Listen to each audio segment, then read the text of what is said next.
حضور اکرم صلی اللہ علیہ وسلم سے مشرکین نے کہا کہ آپ ہمیں ہماری 3 باتوں کا جواب دے دیں، ہم آپ پر ایمان لے آئیں گے، ہم آپ پر ایمان لے آئیں گے۔ آپ یہ بتا دیں اصحاب کہف کون تھے، ذوالقرنین کون تھے، روح کیا ہے، یہ 3 سوال کے جواب دے دیں، 3 سوالات کے جواب دے دیں۔ آپ کو اس کا علم نہیں تھا، آپ کو اس کا علم نہیں تھا، سنو، آپ کو اس کا علم نہیں تھا، اس لیے کہ نبی کو غیب کا علم نہیں ہے، نبی کو غیب کا علم نہیں ہے، نبی کو غیب کا علم نہیں ہے، نبی کو صرف وہ معلوم ہے جو اللہ ان کو بتلا دیں،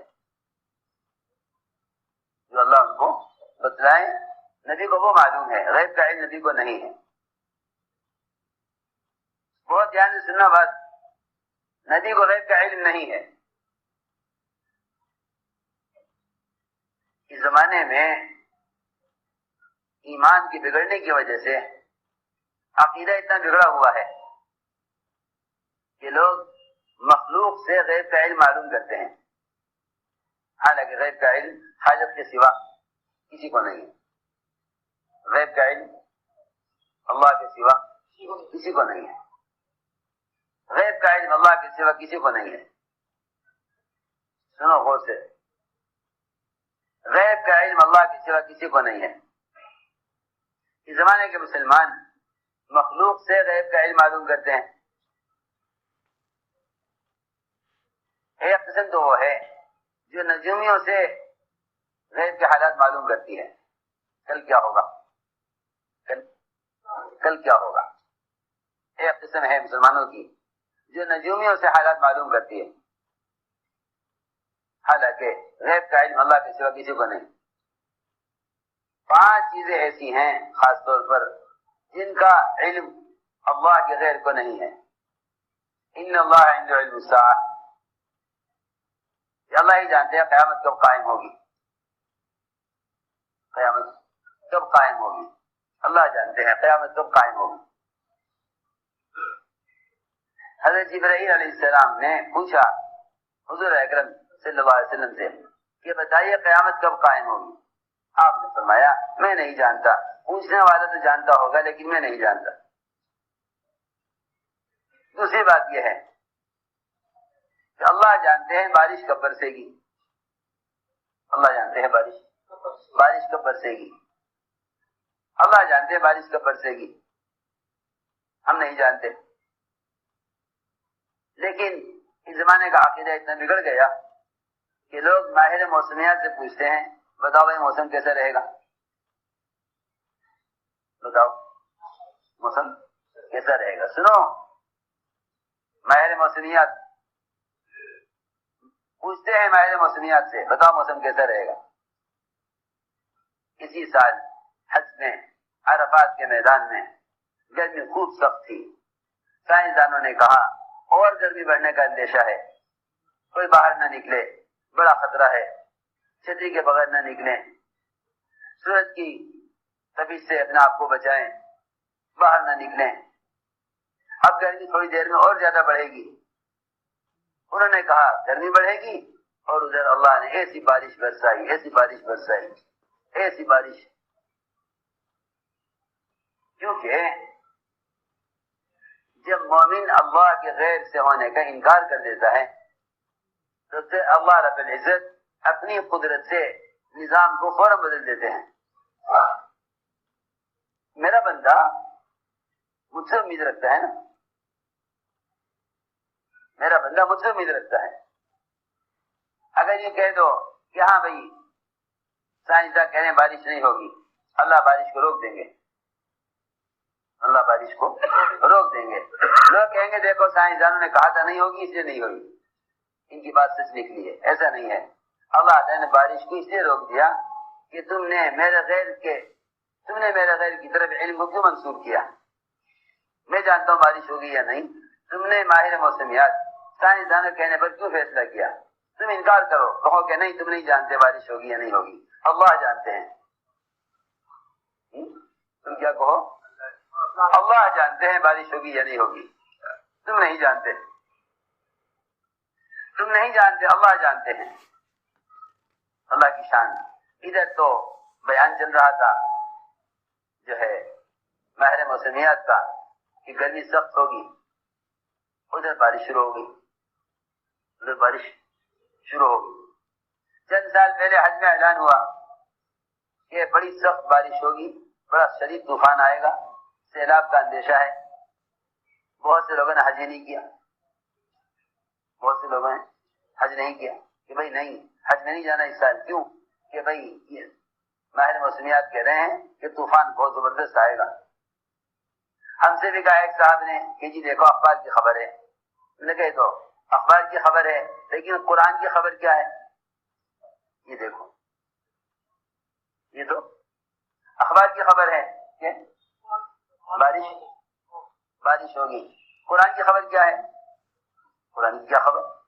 اللہ اکبر۔ میں کیا عرض کروں، ہم روزانہ اخبار پڑھتے ہیں حالانکہ جھوٹی خبریں ہوتی ہیں، اور روزانہ قرآن نہیں پڑھتے حالانکہ سچی خبریں ہوتی ہیں، حالانکہ سچی خبریں ہیں۔ قیامت تک وہ سب کچھ قرآن کے مطابق ہوگا جو قرآن میں لکھا ہوا ہے، لیکن قرآن جیسے سچا اخبار وہ تو پڑھتے نہیں، پڑھتے ہیں تو سمجھ کر نہیں پڑھتے، اور جھوٹے اخبار پڑھتے ہیں سمجھ کر پڑھتے ہیں، اور جو پڑھتے ہیں اس میں جا کے دوسرے کو اس کی خبر بھی کرتے ہیں، آج اخبار میں یہ لکھا ہے، آج اخبار میں یہ لکھا ہے۔ آج تم نے خبر دی دوسروں کو، کل کو اخبار میں ہی اس خبر کی تردید آ گئی کہ نہیں یہ تو غلط خبر تھی، اگلے دن خبر آتی ہے اخبار میں کہ وہ خبر غلط تھی۔ سوچو تو صحیح، اخبار لکھا جاتا ہے واقعات پیش آئے بغیر، قرآن لکھا گیا ہے واقعات کے پیش آنے سے ہزاروں سال پہلے، قرآن لکھا گیا ہے واقعات کے پیش آنے سے ہزاروں سال پہلے، اخبار لکھا جاتا ہے واقعات پیش آئے بغیر۔ اوہو، تو میں نے عرض کیا، ایک صاحب نے کہا اخبار کی خبر ہے، ہم نے کہا قرآن کی خبر یہ ہے کہ اللہ کے غیر نہیں جانتا کہ بارش کب ہوگی۔ ابھی یہ بات چلی رہی تھی، لوگوں نے کہا کہ جی اس سال طوفان آئے گا، اور بہت سے مقامی لوگوں نے حج نہیں کیا طوفان کی وجہ سے، سارا عرفات ہو گیا، مزدلفہ ہو گیا، مینا کا قیام ہو گیا، ایک قطرہ بارش کا نہیں برسا، ایک قطرہ بارش نہیں گرا۔ اس لیے فرمایا جس طرح اللہ کے غیر کو نہیں معلوم قیامت کب قائم ہوگی، اللہ کے غیر کو نہیں معلوم کہ بارش کب برسے گی۔ تیسری بات، اللہ کے غیر کو نہیں معلوم کہ رحم میں کیا ہے، اللہ کے غیر کو نہیں معلوم کہ عورت کے رحم میں کیا ہے۔ سنو غور سے، اللہ کے غیر کو نہیں معلوم عورت کے رحم میں کیا ہے۔ یہ تو بیچارے احمق، جاہل اور انتہائی بے عقل ہیں جو سمجھتے ہیں کہ قرآن میں تو ہے کہ بھئی اللہ کے غیر نہیں جانتا کہ ماں کے رحم میں کیا ہے، مگر ہم مشین سے بتا دیں گے کہ پیٹ کے اندر لڑکا ہے یا لڑکی ہے۔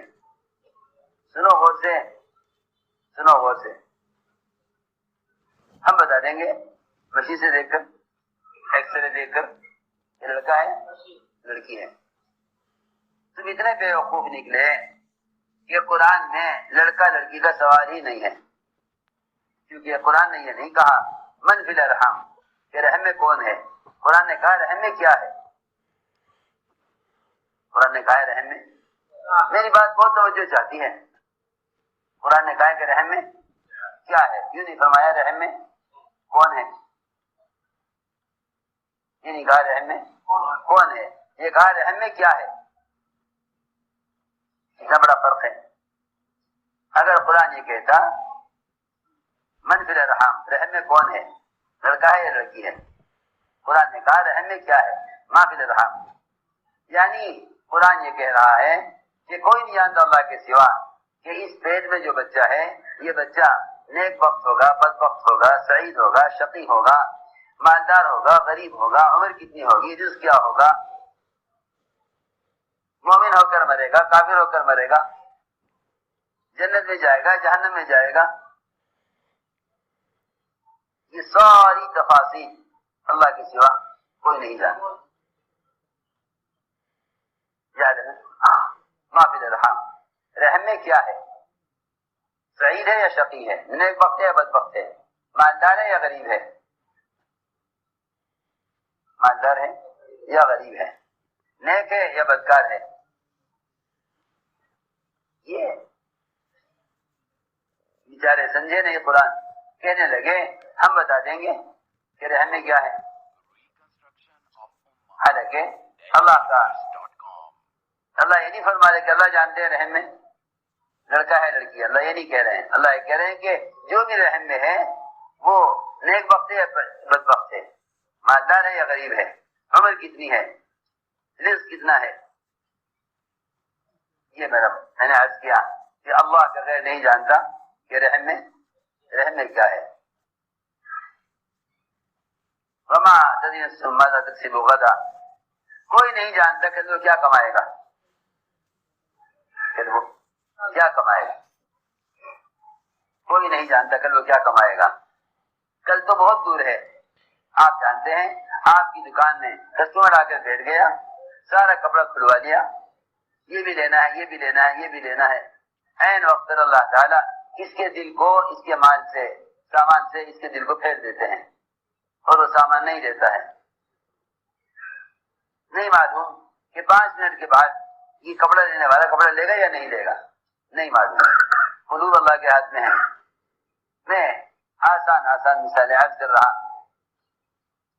کہ انسان یہ سمجھتا ہے کہ جو میں نے سوچ لیا یہ ہوگا، اور اس کی ساری سوچ اللہ تعالیٰ کی چاہت پر موقوف ہے۔ تو میں نے ساری بات سمجھانے کے لیے عرض کی تھی کہ غیب کا علم اللہ کے سوا کسی کو نہیں۔ علی رضی اللہ تعالیٰ عنہ نکلے دشمن سے مقابلے کے لیے،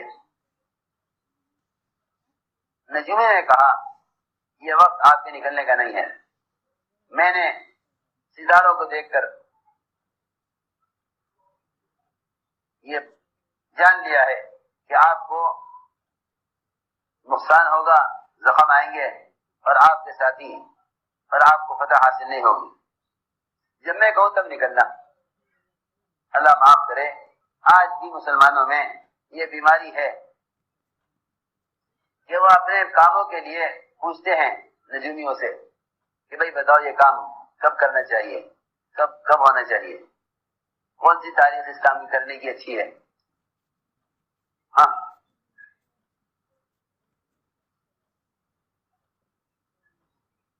نجومی نے کہا کہ آپ انہیں ایک تاریخ دوں گا، آپ اس تاریخ میں نکلیں تو آپ کو کامیابی ہوگی۔ حضرت نے فرمایا ہمیں تیری مخالفت کرنی ہے، جو غیب کا علم اللہ کے سوا کسی کو نہیں۔ اس نے کہا کہ میں بتا دوں گا کہ آپ کی گھوڑی کے پیٹ میں نر ہے یا مادہ ہے۔ حضرت نے فرمایا اگر تیرے کہنے کے مطابق بھی ہو جائے اور پھر کوئی تیری تصدیق کرے تو اس کا بھی ٹھکانہ جہنم ہے۔ اگر تیرے کہنے کے مطابق ہو جائے، تو کہہ دے گھوڑی کی پیٹ میں گھوڑا ہے یا گھوڑی ہے، اور تیرے کہنے کے مطابق ہو جائے، تیرے کہنے کے مطابق ہو جائے، پھر بھی تیری بات کی تصدیق کرنے والا جہنم میں جائے گا۔ فرمایا المنجمک الکافر والکافر فی النار، کہ جو آدمی کسی کی بات کی تصدیق کر دے یہ کہہ کر کیا یہ سچ کہہ رہے ہیں، اس کے کہنے کے مطابق بھی ہو جائے، پھر بھی اس کا ٹھکانہ جہنم ہے کہ تم نجومی کی بات پر ایمان کیوں لائے۔ حضور اکرم صلی اللہ علیہ وسلم نے اپنے صحابہ کو ایمان اس طرح سکھلایا تھا، صحابہ کو ایمان اس طرح سکھلایا۔ حضور اکرم صلی اللہ علیہ وسلم ایک شادی میں گئے، وہاں بچیاں آپ کی شان میں اشعار پڑھنے لگی، آپ کی تعریف میں۔ ان میں ایک بچی نے کہہ دیا وفینا نبی یعلم ما فی غد، ہمارے درمیان ایک نبی ہے جو کل کی بات جانتے ہیں۔ فرمایا آپ نے نہیں میں نہیں جانتا کل کیا ہوگا، یہ مت کہو، غیب کا علم اللہ کے سوا کسی کو نہیں، یہ مت کہو میں کل کی بات جانتا ہوں کل کیا ہوگا، نہیں اللہ کے سوا اللہ کے سوا کوئی نہیں جانتا کل کیا ہوگا. اندازہ کریں نا. یعنی تھوڑے سے فاصلے پر یوسف علیہ السلام کنویں پڑے ہوئے. بھائیوں نے یوسف علیہ السلام کو کنویں میں ڈال دیا. بھائیوں نے کنویں میں ڈال دیا.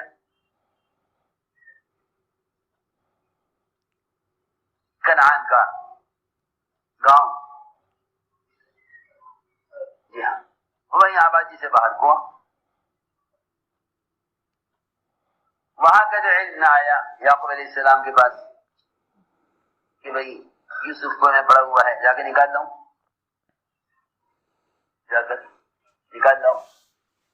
اتنا قریب کا علم اللہ نے نہیں دیا, اتنا قریب کا علم نہیں دیا. اپنے ہی گاؤں میں اپنا چہیتا بیٹا یوسف پڑا ہوا ہے کنویں میں, نبی کو خبر نہیں. لیکن اللہ نے جب علم دیا تو مصر سے کرتا چلا, مصر سے کرتا چلا. یعقوب علیہ السلام نے کہا کہ مجھے یوسف کی خوشبو آ رہی ہے, جو بدن کے ساتھ تمہارے محلے میں, تمہارے گاؤں میں اپنے جسم کے ساتھ کنویں کے اندر پڑے ہوئے ہیں, ان کے تو وہ خوشبو نہیں آئی. اور جنہوں نے کرتا کبھی استعمال کیا ہوگا ایک مرتبہ, وہ کرتا چلا مصر سے, تو یعقوب علیہ السلام کو خوشبو آ گئی. انی لا اجد ریح یوسف, کہ مجھے یوسف کی خوشبو آ رہی ہے. میں نے عرض کیا کہ اللہ تعالیٰ دور کا علم چاہے نبی کو دے دیں, قریب کا علم چاہے نہ دیں. تو میں دوستو ساری بات اس پر عرض کر رہا تھا کہ غیب کا علم اللہ کے سوا کسی کو نہیں, غیب کا علم اللہ کے سوا کسی کو نہیں. آپ صلی اللہ علیہ وسلم سے پوچھا گیا اصحاب کہف کون تھے, ذوالقرنین کون تھے, روح کیا ہے, آپ کو علم نہیں تھا. آپ نے فرمایا کل بتلاؤں گا, فرمایا کل بتلاؤں گا. اور مطلب یہی تھا کہ جبرائیل آئیں گے, ان سے کہوں گا اللہ سے پوچھ کے بتائیں. جبرائیل آئیں گے, ان سے کہوں گا اللہ سے پوچھ کر بتائیں. اللہ اکبر. روایت میں ہے 15 دن گزر گئے, وہی نہیں آئی. 15 دن ہو گئے, وہی نہیں آئی. ایک روایت میں مہینہ ہو گیا, وہی نہیں آئی. اتنا لمبا وقفہ ہوا وحی کے رکنے کا. کیوں؟ اس لیے کہ اللہ تعالیٰ نے آپ کو یہ تنبیہ کی کہ آپ نے یوں کیوں کہا میں بتاؤں گا, یوں کیوں نہیں کہا اللہ چاہے گا تو بتاؤں گا. سنو غور سے مسلمان, ہمیں اپنا حال دیکھیں. صبح سے شام تک کتنے دعوے کرتے ہیں. ہم یہ کریں گے, حکومت یہ کرے گی, صدر یہ کرے گا, وزیر سارے مل کر یہ کریں گے. ایک مرتبہ بھی صبح سے لے کے شام تک اس بات کا خیال نہیں آتا کہ اللہ کریں گے. سوچو تو صحیح, آخری نبی سید الانبیاء, اور وہ سوالات بھی ایسے تھے کہ ان کا جواب دے دیتے آپ. تو یہ کہا تھا یہود نے کہ اگر اس کا جواب دے دیا آپ نے تو ہم ایمان لے آئیں گے, ہم ایمان لے آئیں گے. ارے آپ سے بھیجے اسی لیے گئے تاکہ آپ پر لوگ ایمان لائیں.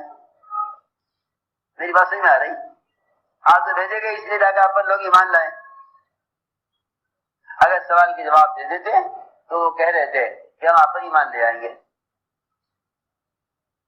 اللہ تعالیٰ نے 15 دن یا 1 مہینے تک وہی روک دی. آپ نے کیوں کہا کہ میں بتاؤں گا, یہ کیوں نہیں کہا اللہ چاہے گا تو بتاؤں گا, اللہ چاہے گا تو بتاؤں گا. پھر یہ وحی آئی لا تقولن لشیء انی فاعل ذلک غدا الا ان یشاء اللہ. آپ کسی بھی معمولی سے معمولی چیز کے لیے, معمولی سے معمولی کام کے لیے, بہت آسان کام کے لیے بھی کبھی یہ مت کہیے میں کر دوں گا, جب تک آپ انشاءاللہ نہ کہنے, جب تک آپ کی صاف بات